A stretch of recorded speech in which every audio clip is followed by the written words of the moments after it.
Hello guys, आज हम constitution के बारे में कुछ बेसिक नॉलेज और कुछ बेसिक कंसेप्ट्स को क्लियर करेंगे। इस वीडियो को देखने के बाद आप कॉन्स्टिट्यूशन की जो भी बेसिक नॉलेज है या फिर बेसिक कंसेप्ट्स हैं उसको पूरी तरह से और बिल्कुल अच्छे से समझ पाएंगे। तो अगर आप हमारे चैनल पर नए हैं और अभी तक आपने हमारे चैनल को सब्सक्राइब नहीं किया है तो पहले आप हमारे चैनल को सब्सक्राइब कर दें और उसके बाद हमारी वीडियो को लाइक करने के बाद हमारी वीडियो को देखना स्टार्ट करें। हम कॉन्स्टिट्यूशन के बारे में आपको सब कुछ बताएंगे। कॉन्स्टिट्यूशन क्या है, कॉन्स्टिट्यूशन किसने बनाया, तो इस वीडियो को पूरी एंड तक देखें जिससे कि आप सारी नॉलेज गेन कर सकें।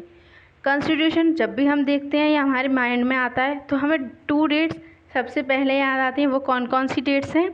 26 नवंबर 1949 एंड 26 जनवरी 1950। 26 नवंबर को 1949 में मतलब हमारा जो कॉन्स्टिट्यूशन है वो कॉन्स्टिट्यूएंट असेंबली द्वारा अडेप्ट हुआ था। कॉन्स्टिट्यूएंट असेंबली क्या है वो हम आपको आगे बताएंगे। 26 जनवरी 1950 को हमारा कॉन्स्टिट्यूशन इनेक्ट हुआ था कंट्री में। अब कॉन्स्टिट्यूशन क्या है, मतलब है क्या चीज़, ये वो हम आपको बताते हैं। ये एक लिविंग बॉडी है, बुक में रिटन है। Yes, it is a draft. इसमें बहुत सारे रूल्स रेगुलेशंस आपने सुना तो होगा ही कि हमारे कॉन्स्टिट्यूशन में आर्टिकल्स हैं, पार्ट्स हैं, शेड्यूल्स हैं। अब वो कितने क्या हैं वो हम आपको बताएंगे, लेकिन कॉन्स्टिट्यूशन के बारे में थोड़ा सा पहले जान लेते हैं ना। ये एक लिविंग है, इसी की वजह से हमारी सोसाइटी चल रही है। आज तक हमारा जो कॉन्स्टिट्यूशन है वो संसार का वर्ल्ड्स लेंथीएस्ट रिटन कॉन्स्टिट्यूशन है। कॉन्स्टिट्यूशन को बनाने में कमिटीज़ अपॉइंट की गई थी। अब आपको ये तो सवाल पता होना चाहिए ना कि कैसे बना। कमिटीज़ अपॉइंट हुई थी, कुछ लगभग 22 कमिटीज़ थी, जिसमें कि एक जो थी वो सबसे फेमस कमेटी थी, उसका नेम है ड्राफ्ट कमेटी। इसमें लिखा है जैसे कि आप देख सकते हैं वीडियो में, draft committee was a famous committee. और इसमें लगभग 7 लीडर्स थे, जिसके हेड थे doctor B.R. Ambedkar. B.R. Ambedkar को फादर ऑफ कॉन्स्टिट्यूशन भी कहा जाता है।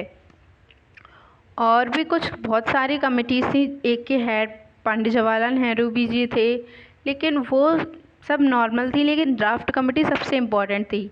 अब जब हमारा कॉन्स्टिट्यूशन इनेक्ट हुआ था, इट मीन्स जब हमारा कॉन्स्टिट्यूशन 26 जनवरी 1950 को रिलीज़ हुआ था, तब उसमें 395 आर्टिकल्स, 8 शेड्यूल्स और 22 पार्ट्स थे। जब हमारा मतलब जब जनवरी में रिलीज़ हुआ था ना, तब उसमें इतने सब कुछ थे। लेकिन अभी प्रेजेंट में कितने हैं? करंट अफेयर की नॉलेज में आपको ये भी पता होना चाहिए, तो हम आपको वो भी बताएंगे। आपको इस वीडियो में सब कुछ मिलेगा, सो डोंट वरी। 448 आर्टिकल्स थे, हैं अभी, सॉरी, और 12 शेड्यूल्स हैं और 25 पार्ट्स हैं। ये प्रेजेंट में हैं, यानी कि इस वक्त हमारे कॉन्स्टिट्यूशन में इतने आर्टिकल्स, इतने शेड्यूल्स और पार्ट्स हैं। कुछ शेड्यूल्स मतलब कि हमारा जो कॉन्स्टिट्यूशन है वो दूसरे कॉन्स्टिट्यूशंस के कंट्रीज़ के कॉन्स्टिट्यूशन को देखते हुए बनाया गया था। Yes, ideas were taken from constitution of other countries. दूसरे देशों के संविधान से कुछ आइडियाज़ लिए गए थे और जो हमको अच्छे लगे वो हमने अपने इंडिया के कॉन्स्टिट्यूशन में वो रख दिए। जैसे कि fundamental rights, directive principles of state policy, ये सारे हमने जो आइडियाज़ हैं या सोर्सेज हैं वो दूसरे कंट्रीज़ के कॉन्स्टिट्यूशन से लिए हैं या फिर अपने कॉन्स्टिट्यूशन में लिखे हैं। अब कौन कौन से कंट्रीज से लिए हैं वो देख लीजिए। British constitution, US constitution, Irish constitution, Canadian constitution, Australian constitution, French constitution and government of India act of 1935। यानी कि इन सभी से हमने अपने इंडिया के कॉन्स्टिट्यूशन के सोर्सेस लिए हैं। तो आपको पता चल गया कि हमारे सोर्सेस कहाँ कहाँ से लिए गए, बाकी के हमारे लोगों ने ही लिखे। उसके बाद ये आप सोच रहे होंगे किसकी डेट है, बताते हैं, don't worry. Constituent assembly elect हुई थी कॉन्स्टिट्यूशन बनाने के लिए।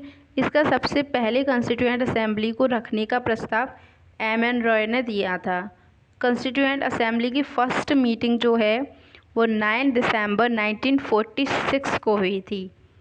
और लास्ट मीटिंग हुई थी 24 जनवरी 1950, यानी कि कॉन्स्टिट्यूशन इम्पीच होने से 2 दिन पहले। अब हमारी प्रीएम्बल की बात आती है। ये जो आप देख रहे हैं वो प्रीएम्बल है। प्रीएम्बल में ये शो किया गया है कि जो हमारा कॉन्स्टिट्यूशन है वो कैसा है, क्या वो कठोर है, रिजिड है, या फ्लेक्सिबल है, लचीला है। हमारा कॉन्स्टिट्यूशन जो है वो रिजिड और फ्लेक्सिबल दोनों का मिला जुला एक रूप है। इसमें कुछ वर्ड्स हाईलाइट हैं, वो हम आपके बताएंगे। पहला वर्ड है we the people of India, means constitution किसी ने नहीं, इंडिया के लोगों ने ही बनाया है। और जैसे मैंने आपको बताया था कि कुछ वर्ड्स बताएंगे, ये सारे इसके कीवर्ड्स हैं। Sovereign, socialist, secular, democratic, Republic, justice, liberty, equality and fraternity. यानी कि हमारे कॉन्स्टिट्यूशन में ये सारी फैसिलिटीज़ उपलब्ध हैं। हमें इक्वालिटी दी जाएगी कॉन्स्टिट्यूशन के अकॉर्डिंग, रिपब्लिक मिलेगी, रिलीजन की छूट होगी, ये सारे कॉन्स्टिट्यूशन में हमारे दिए गए। Thank you for watching this video.